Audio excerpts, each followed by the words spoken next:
You are watching Grace Television.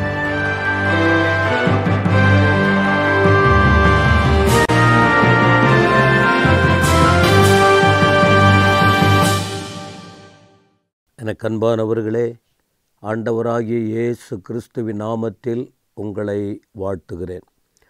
இயேசுவோடு பேசுவோம் வாருங்கள் என்ற இந்த நிகழ்ச்சியின் வாயிலாய் மீண்டும் உங்களை சந்திக்க ஆண்டவர் கிருபை கொடுத்திருக்கிறார்.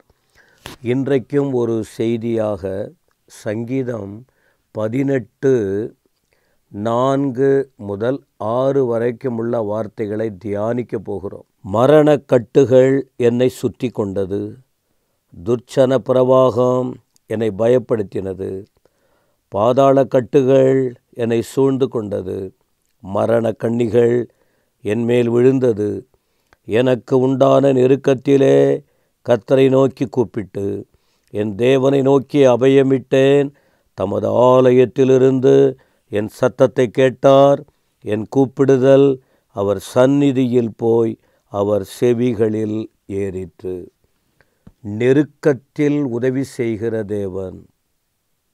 நெருக்கப்பட்ட நிலையில் எல்லா பக்கமும் நெருக்கமான சூழ்நிலையில் இருக்கிறீர்களா?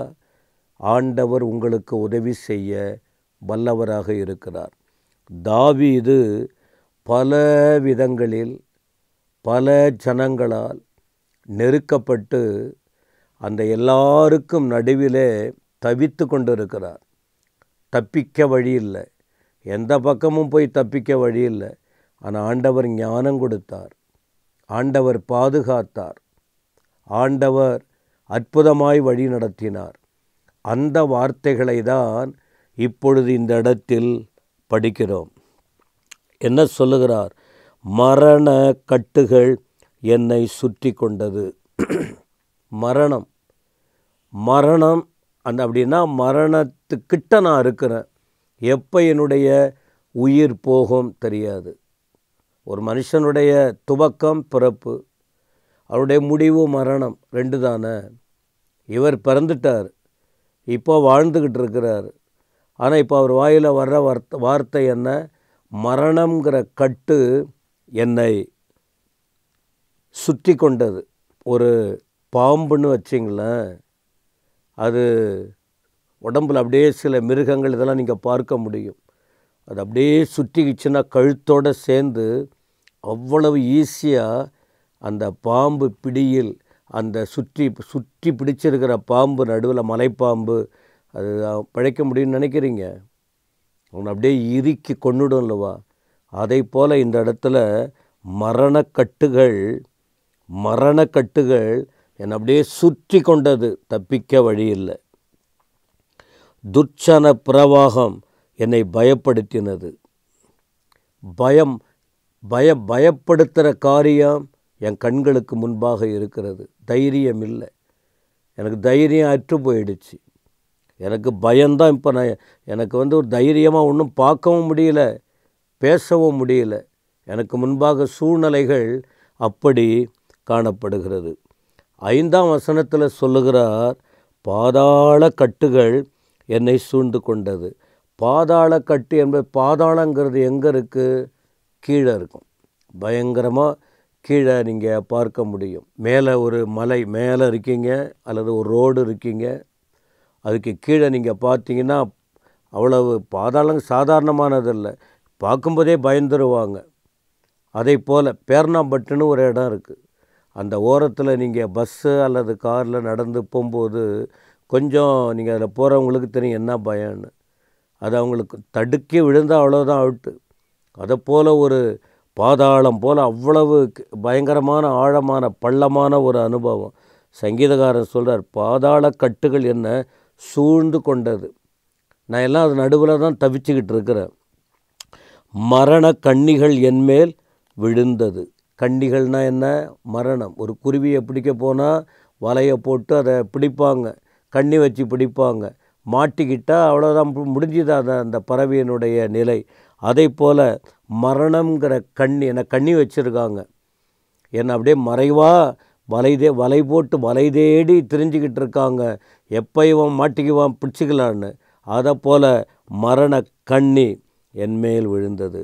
இந்த நிலையில்தான் சொல்லுகிறார், எனக்கு உண்டான நெருக்கத்தில். என்னென்ன நெருக்கம்?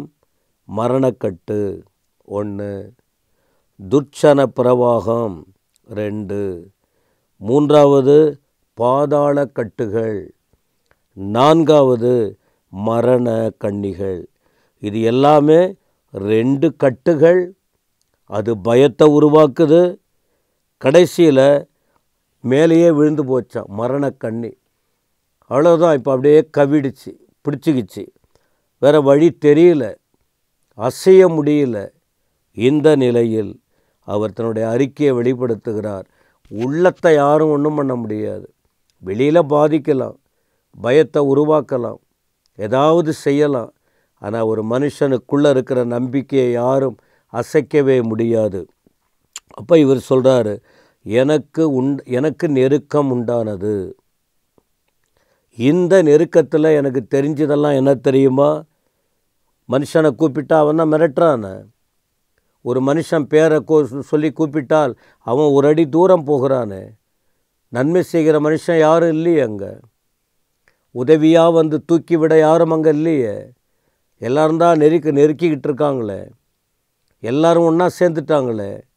அப்போ வேறு வழி இல்லை, அவரை தான் நோக்கி பார்க்கணும்.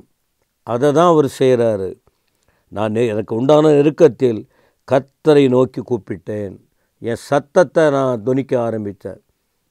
என் உயிர் போகிற நிலைமை இருக்குது, ஆனாலும் என் சத்தம் இருக்குது, கொஞ்சம் சத்தம் இருக்குது. நான் அவரை நோக்கி கூப்பிட்டேன்.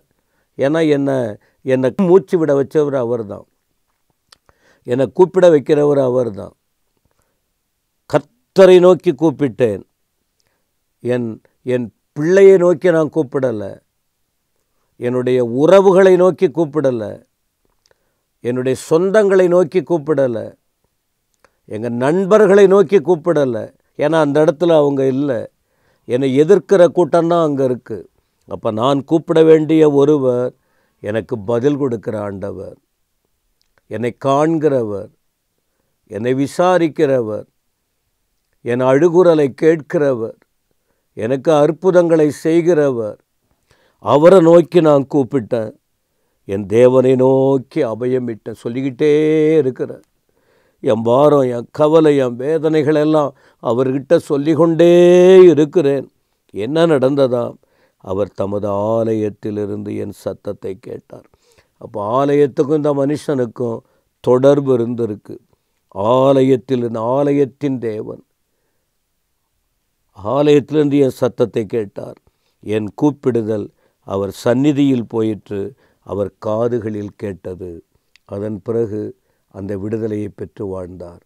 இந்த வார்த்தைகளை நிதானமாய் கேட்கிறதான என் அன்புக்குரியவர்களே, நீங்களும் இதை செய்வீங்களா? உங்களை சுற்றி கொண்டது என்ன? உங்களை பயமுறுத்துகிற காரியம் என்ன? நெருக்கப்படுகிற நிலையில் இருக்கிற சூழ்நிலை என்ன? எல்லாவற்றிலும் உங்களுக்கு பாதுகாப்பாய் விளங்குகிறவர் என் ஆண்டவராகிய இயேசு கிறிஸ்து மட்டும்தான். இயேசுவேன்னு கூப்பிடுவீங்களா?